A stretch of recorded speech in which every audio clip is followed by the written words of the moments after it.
قال أم حسبتم أن تدخلوا الجنة ولما يأتكم مثل الذين خلوا من قبلكم مستهم البأساء والضراء وزلزلوا حتى يقول الرسول والذين آمنوا معه متى نصر الله ألا إن نصر الله قريب. يعني الله سبحانه وتعالى يخبرنا ويقول أم حسبتم أن تدخلوا الجنة، يعني هل تظنون أنكم تدخلوا الجنة قبل أن يمسكم ما مس الذين من قبلكم؟ ثم يشير رب العزة إلى قضية هامة، أنكم لستم أعز من أحب خلقه إليه، لستم أعز من صفوة عباده، يعني رسول الله صلى الله عليه وسلم حينما جاء ودعا إلى الإسلام لاقى من الأذى ما لاقى. أولا ذهب من مكة وهي أحب البلاد إليه، وصار ينظر ويقول والله إنك لا أحب البلاد إلي، ولولا أن أهلك أخرجوني ما خرجت منك، إلى أن نزل الله سبحانه وتعالى إلى أن أنزل الله سبحانه وتعالى قوله تعالى إن الذي فرض عليك القرآن لرادك إلى معاد، يعني بسبب الدعوة إلى الله سبحانه وتعالى أخرج من مكة صلى الله عليه وسلم وأوذي أشد من الأذى. فنحن مهما أكثرنا من الصلاة على النبي أو عملنا في عمل الخير أو في العلم أو في الطاعة لا بد أن نلاقي من الأذى، ولكن لا بد أن نصبر. الله سبحانه وتعالى قال لنا أم حسبتم أن تدخلوا الجنة ولما يأتكم مثل الذين خلوا من قبلكم مستهم البأساء والضراء، يعني هؤلاء الأنبياء لما جو بالإسلام ما جو بالساهل، هؤلاء الصحابة لما جو إلى الإسلام ما أدخلوا لنا بالساهل، يربطون الحجر والحجران من الجوع، كان الواحد منهم يستبشر إذا وجد جلدة بهيمة ميتة، لأنهم كانوا 4 أشهر أو أكثر محاصرون لا يأكلون إلا ورق الشجر. فهل نحن مرت بنا مثل هذه المآسي في شأن ديننا أو أوذينا في ديننا مثل هذا الأذى؟ فهذا الحبيب المصطفى صلى الله عليه وسلم يقول لنا من خاف أدلج ومن أدلج بلغ المنزل، ألا إن سلعة الله غالية، ألا إن سلعة الله هي الجنة. إذا أردنا الجنة فإن الجنة غالية، لا بد أن نلاقي فيها ما نلاقي. فمثلا سيدنا إبراهيم عليه السلام قد قدم للبشرية كلها أغلى وأعلى دروس في التضحية والفداء، يتضرع إلى الله جل وعلا أن يرزقه ولدا صالحا بعدما عزم على أن يهجر الوطن والأهل، يعني الإنسان يعرف كيف يفارق أهله ووطنه ويمشي لمكان ثاني. فهذا النبي صلى الله عليه وسلم أخرج من مكة، وهذا سيدنا إبراهيم الخليل خليل الرحمن عليه الصلاة والسلام يخرج كذلك من داره مهاجرا ويسأل الله سبحانه وتعالى أن يرزقه بالولد، فلما استجاب الله سبحانه وتعالى دعاءه ابتلاه الله سبحانه وتعالى. قال فلما بلغ معه السعي قال يا بني إني أرى في المنام أني أذبحك فانظر ماذا ترى، قال يا أبت افعل ما تؤمر ستجدني إن شاء الله من الصابرين. فالله سبحانه وتعالى قال وناديناه أي يا إبراهيم قد صدقت الرؤيا إنا كذلك نجزي المحسنين إن هذا لهو البلاء المبين. يعني في دعوة الله سبحانه وتعالى وفي الدعوة إلى الله سبحانه وتعالى بعد ما دعا الله أن يرزقه الولد وكان العمر يعني فوق 100 وكان محتاج للولد ومشتاق، ولما خلاص بلغ السعي وبقى يمشي معاه ويتكلم معاه وأحبه محبة شديدة، الله سبحانه وتعالى أراد أن يمتحنه بأن يذبح هذا الابن. وسبحان الله الشيطان جاءه قال يا إبراهيم أتذبح ابنك بأجل رؤية تراها؟ سبحان الله قال له اخسأ يا لعين فإن الله سبحانه وتعالى هو الذي أعطاني وأعلم أنك شيطان. فسبحان الله جاء لأمه لأن الأم حنينة، جاء لأم إسماعيل قال لها إن إبراهيم يرى أنه يذبح ابنه أتجعل إبراهيم يذبح ابنك لرؤية رآها؟ قالت اخسأ وابعد عني فإذا كان أمره الله فليفعل. ثم جاء إلى الغلام قال يا غلام أتريد لأبيك أن يذبحك لأجل رؤية رآها؟ قال اخسأ عني يا لعين فإذا كان أمره الله فليفعل. انظروا كيف كانت التضحية وكيف كان إيمانهم بالله.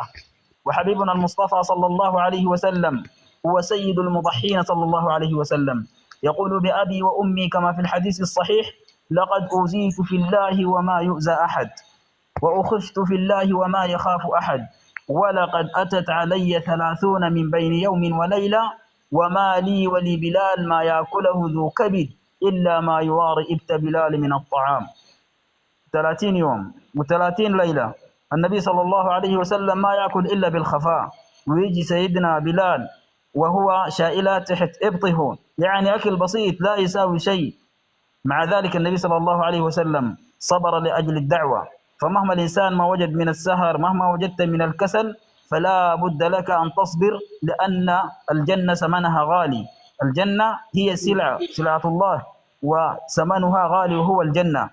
وأما في البلاء بفقدان الأهل، فالنبي صلى الله عليه وسلم فهو المثل الأعلى. حينما احتاج إلى من يؤازره، احتاج إلى أمنا خديجة زوجته فماتت، وهؤلاء أولاده فماتوا، وهو صلى الله عليه وسلم ينظر إليهم. أولاده كلهم ماتوا، وهذا عمه وأبيه وأمه. عمه الذي حينما اشتد وكان يحميه من الكفار ابتلاه الله سبحانه وتعالى بفقده، وهذا حمزة كذلك ابتلاه الله سبحانه وتعالى بفقده. فهذا الحبيب المصطفى صلى الله عليه وسلم قد ضحى بكثير من أجل الدعوة.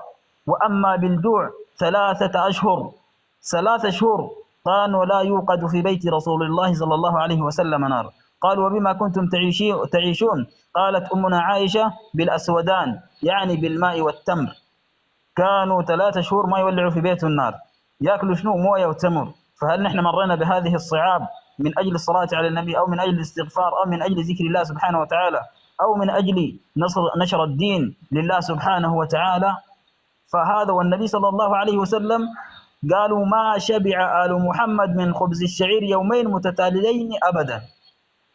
خبز يكون من الشعير يكون صافي يومين كده متتاليين، لما لحق بالرفيق الأعلى لم يشبع منه الحبيب المصطفى صلى الله عليه وسلم. ولو دعا الله سبحانه وتعالى لأنزل عليه من الخزائن ما أنزل، لكن يريد أن يكون رسولا عبدا صلى الله عليه وسلم.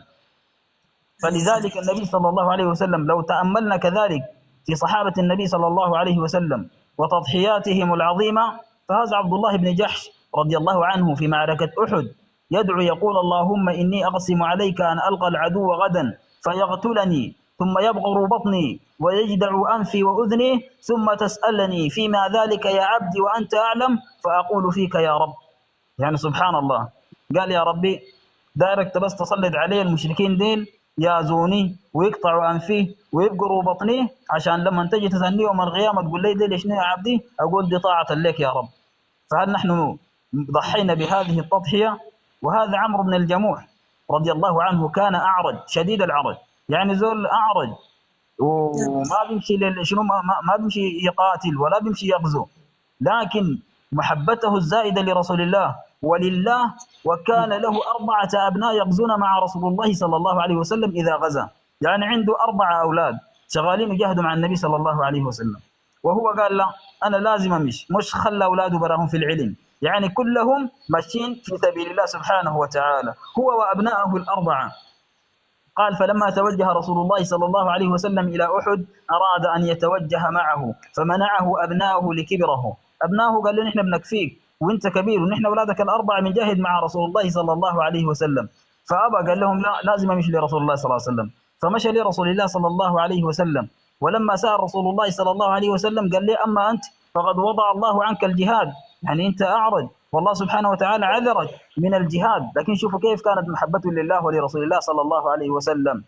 قال قال لأولاده وما عليكم أن تدعوه لعل الله عز وجل أن يرزقه الشهادة. فخرج مع رسول الله صلى الله عليه وسلم فقتل يوم أحد شهيدا، يعني قال لي أنا داير بعرجتي دي عشان أطى الجنة، فعلا مات شهيدا ويطأ بعرجته هذه الجنة. انظروا كيف التضحية. فهل نحن ضحينا مثل هذه التضحية لكل من يتكلم في الصلاة على النبي أو في الاستغفار، أو يقول لك أنت ما عندك كلام غير هذا، أو كمان يقول لك أنا بستاغل في الصلاة، لما نجي بتساءب، بتحصل لي كده، بتحصل لي مصاعب، بيجيني مرض. فهل أزيت مثل هذا الأذى؟ هؤلاء الصحابة رضي الله عنهم وأرضاهم بذلوا كل غال ونفيس طاعة لله ولرسول الله صلى الله عليه وسلم. نواصل ولا نعطي الأخوان فرصة؟ لا واصل يا أحمد واصل. وهذا أنس بن النضر رضي الله عنه وأرضاه آل على نفسه إذا تخلف عن غزوة بدر أن إذا جاءت غزوة أخرى ليرين الله ما صنع. فلما تكشف المسلمين في غزوة أحد انطلق وقال اللهم إني أعتذر إليك مما صنع هؤلاء، يعني الذين تركوا الجبل. النبي صلى الله عليه وسلم قال لهم ما تنزلوا وهم نزلوا. وأبرأ إليك مما صنع هؤلاء يعني المشركين وأذيتهم لرسول الله صلى الله عليه وسلم. ثم تقدم فاستقبله سعد بن معاذ فقال يا سعد بن معاذ الجنة ورب النظر. قال له خلاص أنا فرحان دار ألاقي الجنة، واليوم خلاص أنا اليوم بموت ولقيت الجنة. يعني شوف كيف كانوا بيتسابقوا عشان الواحد يموت في سبيل الله سبحانه وتعالى. فقال يا سعد بن معاذ الجنة ورب الكعبة، يعني بفرح بشجون. قال إني أجد ريحها من دون أحد. قال لي في المعركة دي والله أنا شام ريحة الجنة يا أنس، إن شاء الله أموت فيها. قال أنس بن مالك فوجدنا به 87 ضربة بالسيف أو طعنة برمح. كم 80 جرحى وجدوها فيه وهو فرحان يضحك يقول والله خلاص اليوم لقيت الجنة. فقال أنس والله إن كنا نظن أن هذه الآية نزلت فيه من المؤمنين رجال صدقوا ما عاهدوا الله عليه فمنهم من قضى نحبه ومنهم من ينتظر وما بدلوا تبديلا. شوفوا سبحان الله كيف يعني كان حبهم واتصاله. وهذا رجل آخر من الصحابة يهجم عليه رجل فيطعنه طعنة في صدره، فلما سال الدم أمسك الدم بيمينه ونظر إليه وقال فزت بها ورب الكعبة، فزت بها ورب الكعبة، فزت بها ورب الكعبة. جاء واحد من الكفار طعن واحد من المسلمين، فالمسلم ده من صحابة النبي صلى الله عليه وسلم لما شاف الدم فرح قاعد يضحك وقال فزت بها ورب الكعبة، حتى ما قاتل الزول، يعني داير عشان يموت ويلقى ربه أنه مجاهد في سبيل الله ويدخل الجنة ويحشر مع النبي صلى الله عليه وسلم. يعني شوفوا كيف كانوا سبحان الله. والتضحية دي بس ما كانت عند مثلا عند الأطفال أو عند الرجال بس، بل حتى النساء. هذه أم عمارة نسيبة بنت كعب المازونية دافعت عن رسول الله صلى الله عليه وسلم، وكانت تسقي الناس يوم أحد، كانت بتمشي معهم بتداوي الجرحى وبتسقي العطشة. فلما رأت رسول الله صلى الله عليه وسلم قد أحيط به وانهزم عنه الناس ذهبوا منه، وضعت سغاها وأخذت سيفا فجعلت تقاتل أشد القتال حتى جرحت 13 جرحا، وظل على عاتقها من هذا الجراح جرح أجوف له غور أصابها به ابن قمئة. يعني سبحان الله جاء الجراح من كل مكان، جرحت وأوذيت، مع ذلك هي تضحي بحياتها عن رسول الله صلى الله عليه وسلم. حتى في بعض الروايات جاء واحد أبناها لما شاف كده داير يرفعها قالت لي إليك عني ولكن اذهب ودافع عن رسول الله صلى الله عليه وسلم. قالت لي أنا ما عندك بشغلة، أمشي لرسول الله صلى الله عليه وسلم. يفدون رسول الله صلى الله عليه وسلم بأموالهم بأولادهم بأنفسهم بكل شيء. وكمان في بعض الروايات قال لما تدافع عن النبي صلى الله عليه وسلم وكثرت عليه الجراح وهي تدافع والنبي صلى الله عليه وسلم يقول من يطيق ما تطيقي يا أم عمارة. متعجب منها، قال لها الآن يمكن الرجال ما يقدروا على كلامك ده، كيف شلتي ربطتي ثوبك ومسكتي السيف وتقاتلي عني، فسليني يا أم عمارة. يعني في موقف مهيب، في موقف يعني الإنسان ما قالت لي أسأل الله أن يشفيني من جراحي، ولا قالت لي أن يردني لأهلي، ولا قالت لي يجمعني بأهلي.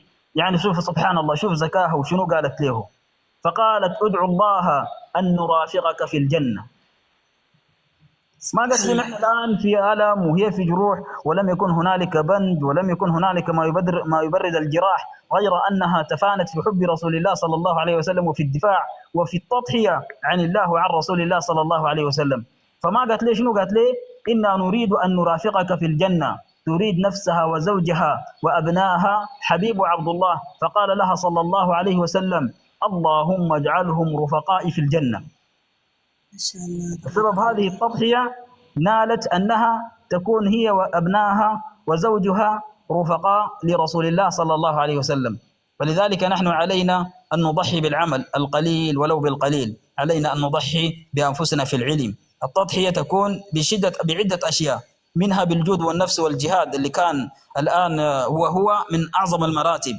وكذلك إذا كنت عندك منصب تساعد الناس، دي برضها من الجود. وكذلك الجود بالوقت والراحة والنوم واللذة، يعني الإنسان يكون نايم ويكون مرتاح لكن يقوم يتعب نفسه ويجهد نفسه في سبيل الله ومنفعة خلق الله سبحانه وتعالى، حتى يكتب له مثل أجر هؤلاء المجاهدين، هؤلاء الصحابة الذين فعلوا كل غال ونفيس في حب رسول الله صلى الله عليه وسلم، وأرضعوا أبنائهم من أسدائهم محبة رسول الله صلى الله عليه وسلم.